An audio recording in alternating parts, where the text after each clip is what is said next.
In August 2018, the world watched in horror as a picture-perfect American family vanished.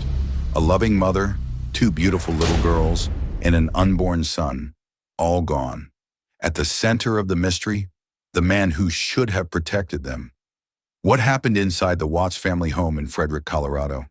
And how did Chris Watts, the seemingly devoted husband, become one of America's most hated criminals? This is the story of the Watts family murders. Welcome to True Crime Exposed, where we uncover the darkest true crime stories across America. If you're passionate about real cases, chilling mysteries, and in-depth investigations, you're in the right place. Don't forget to subscribe and turn on notifications so you never miss a story that matters. Shanann Watts, born Shanann Catherine Rzucek, was a woman full of energy and light. Friends described her as fiercely loyal, someone who loved hard and gave everything to the people she cared about. After overcoming a difficult first marriage, Shanann had rebuilt her life from the ground up. Through her work with a health and wellness company called Thrive, Shanann not only found financial independence, but also a platform where she could inspire others. Her social media was filled with uplifting posts, messages of perseverance, and snapshots of a happy, thriving family life. It was through Facebook that Shanann met Chris Watts, a reserved, quiet man from North Carolina who worked in the oil and gas industry. To Shanann, Chris appeared gentle, stable, and kind, everything she had hoped for in a partner. She once said he was her rock during some of her toughest times. The two married in November 2012 in a small, heartfelt ceremony attended by family and friends. Their life together seemed to move quickly. In 2013, they welcomed their first daughter, Bella Marie Watts. Bella was a bright, sensitive child, known for her sweet singing voice and love for Disney movies. 2 years later, in 2015, the family grew again with the birth of Celeste Catherine Watts, affectionately called Cece. Cece was the spirited one, bursting with energy, often seen laughing and chasing after her big sister. Family life appeared happy, but not without struggles. In 2015, just a few years after purchasing their 5-bedroom home in Frederick, Colorado, Chris and Shanann filed for bankruptcy. Documents revealed over $70,000 in unsecured debt, a mountain of credit cards, student loans, and medical bills that the couple could not keep up with. At home, money was tight. Mortgage payments loomed, utility bills piled up. Friends noticed that Shanann, ever the optimist, continued to push forward with positivity.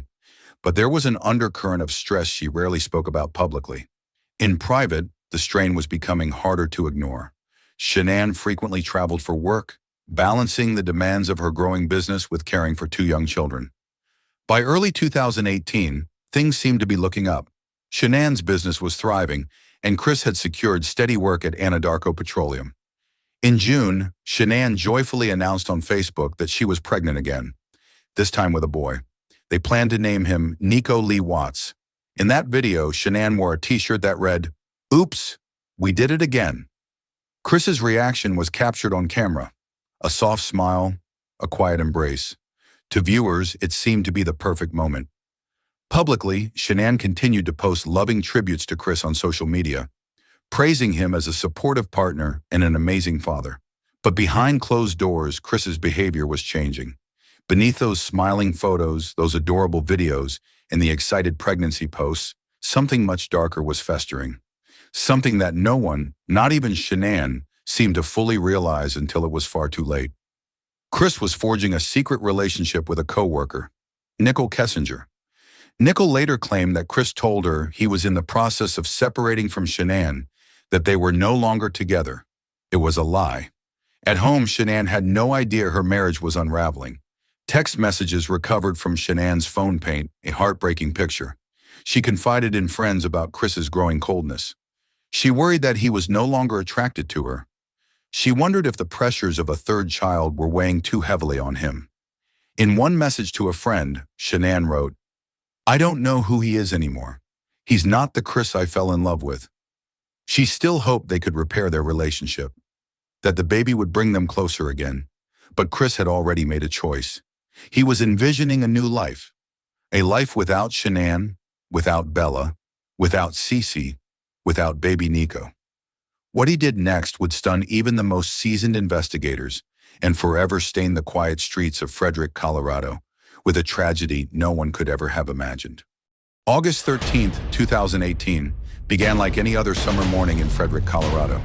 But by noon, a chain of events was unfolding that would expose the terrible truth behind the Watts family's carefully constructed facade. At approximately 1:48 a.m., Shanann Watts was dropped off at her home after returning from a business trip to Arizona. Her friend Nicole Atkinson had accompanied her, helping her inside, watching her disappear into the quiet darkness of her home. It would be the last time anyone, apart from Chris Watts, saw Shanann alive. Later that morning, Nicole became concerned. She knew Shanann had a critical doctor's appointment scheduled, a prenatal checkup she would never miss. She texted. She called. No answer. She sent more messages, watched anxiously as they remained unread. Nicole's concern deepened when she noticed Shanann's car still parked in the garage, an unsettling detail for a woman who was always on the move with two small children. By noon, unable to shake the feeling that something was wrong, Nicole drove to the Watts home. She knocked on the door. No response. She rang the doorbell. Silence. She called Chris, who was supposedly at work, and called the police to request a welfare check. The responding officer arrived at the scene to find Nicole visibly distressed. Chris pulled up minutes later, surprisingly calm. He allowed officers inside the home, claiming he had no idea where Shanann or the girls could be. Inside the house, police noted several troubling details. Shanann's purse was on the counter. Her medication was inside. Her phone, the device she was rarely seen without, was discovered tucked between the couch cushions. Her wedding ring was found on the bedside table. Even more chilling, Shanann's car remained in the garage.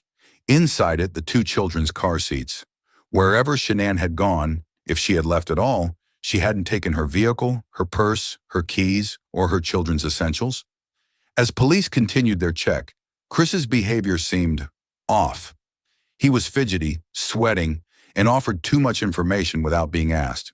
When asked about the security cameras, Chris mentioned their neighbor across the street had footage. Officers and Chris went together to view it. The video revealed Chris backing his truck into the driveway, unusual for him, early that morning around 5 a.m. He claimed he was loading tools for work, but neighbors immediately found it suspicious. Chris never backed his truck in like that before. Standing beside the officers, Chris appeared nervous, rocking back and forth, putting his hands on his head. The neighbor, after Chris left the room, quietly said to the officer, "He's not acting right. Something's wrong." Despite Chris's outwardly cooperative behavior, alarm bells were ringing. Shanann's disappearance, along with Bella and Cece, did not appear to be voluntary. Something terrible had happened, and investigators were beginning to suspect that Chris Watts knew far more than he was admitting. As night fell on Frederick, Colorado, the search intensified. Local news stations broadcast alerts. Volunteers gathered. Posters of the missing mother and her two daughters were printed and distributed across town. As hours turned into days, investigators faced a grim reality. Time was running out. If Shanann, Bella, and Cece were still alive, every passing minute mattered. Yet from the very beginning, there was one constant: Chris Watts. He was everywhere, on television, giving interviews, making emotional appeals to the public. Yet something about his demeanor was deeply unsettling. In his public pleas, Chris spoke in a flat tone. His eyes wandered. His words felt scripted. Experts in body language noted his lack of genuine emotion. No desperation, no visible grief, only controlled detachment. Privately, investigators were growing increasingly suspicious. They began focusing almost exclusively on Chris, methodically tearing apart his timeline, his statements, and his alibi. On August 15th, Chris Watts agreed to take a polygraph test, a decision that would ultimately unravel his carefully constructed lies. The polygraph was administered by Tammy Lee, a seasoned FBI agent known for her calm but firm approach. She began the session by telling Chris something very simple but very powerful. "You're not going to pass this polygraph." The questions were straightforward. Did you physically cause Shanann's disappearance? Are you lying about the last time you saw her? Chris answered no, but the machine recorded a different story. He failed, and not by a small margin. Polygraph experts later described his performance as a catastrophic failure. It was clear to everyone in that room, Chris Watts was hiding something. After the polygraph results, investigators shifted tactics. Instead of accusing Chris outright, they leaned on empathy. They told him it was clear he had lost control, that maybe Shanann had hurt the girls first, and he had reacted emotionally. This was a critical move. By offering Chris a way to minimize his guilt, by shifting blame, they opened a door for confession without directly challenging his ego. The pressure built. Chris's facade was crumbling. He rubbed his face. He shifted in his chair. His breathing quickened. Finally, when left alone with his father, Ronnie Watts, Chris began to talk. In a broken, halting voice, he whispered the beginning of a terrible confession. At first, he claimed that Shanann had killed the girls, and that he had killed Shanann in a rage. It was a lie, but it was enough to shatter the illusion of innocence. Chris admitted that after Shanann returned home that night, they argued. She had confronted him about his affair, about his increasing emotional distance, about the life they had built together that now seemed to be slipping away. In the early hours of August 13, inside the bedroom where they once shared dreams of a growing family, Chris Watts straddled Shanann and began strangling her. She fought back. There were signs of struggle, but in the end, Chris overpowered her. What happened next defies comprehension. While Shanann's body lay lifeless on their bed, Chris's two daughters, Bella and Celeste, were still alive, awake, in the house. He wrapped Shanann's body in a sheet. Then, in an act of cold calculation, he carried her body down to the truck parked discreetly inside their garage. But he did not go alone. Chris placed his daughters, just 4 and 3 years old, into the back seat of the truck. Bella and Cece sat there, confused, scared, and asking questions no child should ever have to ask. For more than an hour, he drove them to an isolated oil field owned by Anadarko Petroleum, where he worked. It was there, amidst the barren Colorado landscape, that Chris committed the final, unthinkable acts.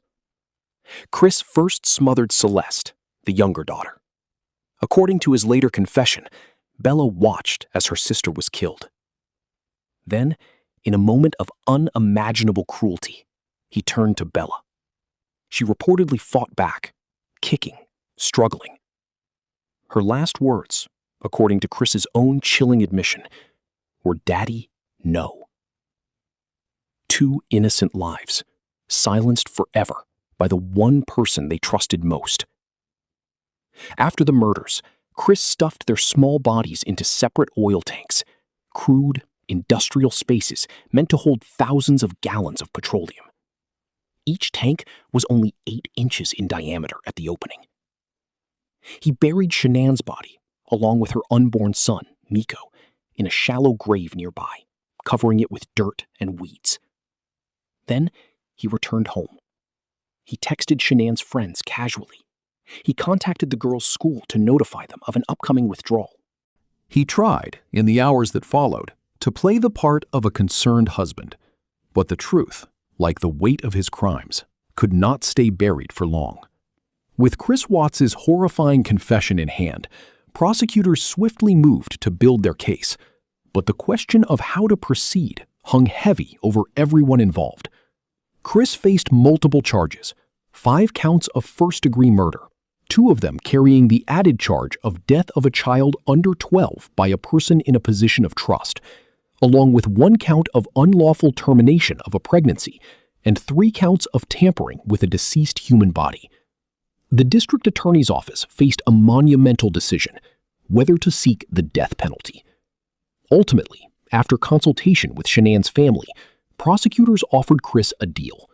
If he pleaded guilty to all charges, they would take the death penalty off the table. Shanann's family, devastated and exhausted, agreed. They did not want to endure a long, agonizing trial. On November 19, 2018, Chris Watts appeared in court to be sentenced. The atmosphere was heavy with grief. Shanann's family, Her parents, Frank and Sandra Ruzek, stood bravely to read victim impact statements that pierced the heart of everyone present. Through tears, Shanann's mother addressed Chris directly. "I trusted you to take care of them, not kill them." Her voice broke, echoing the heartbreak of every parent who has ever loved a child. Chris stood silent, offering no apology, no explanation.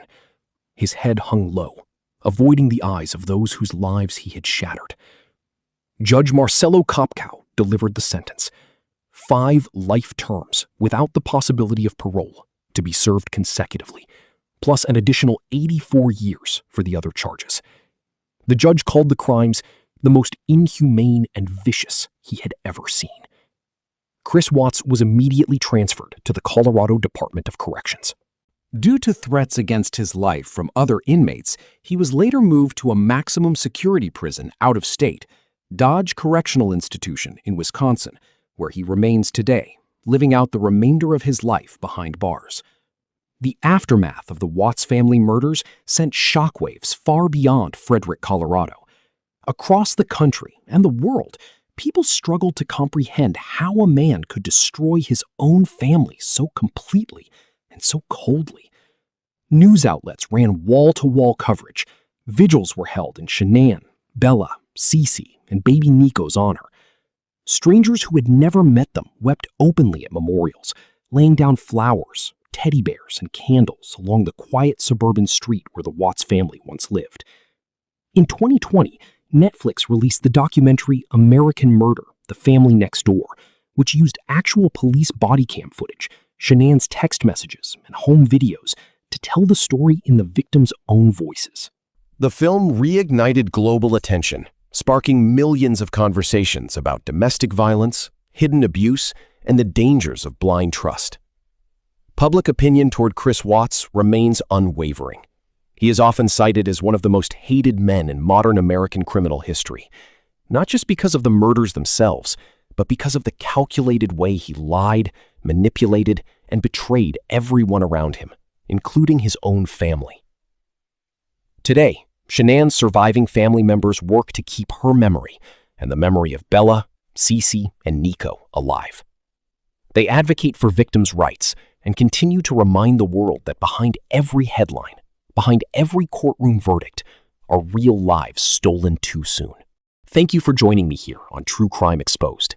If you found this story powerful, and if you believe in honoring the voices of victims, please take a moment to subscribe, like this video, and share it with others who care about true justice.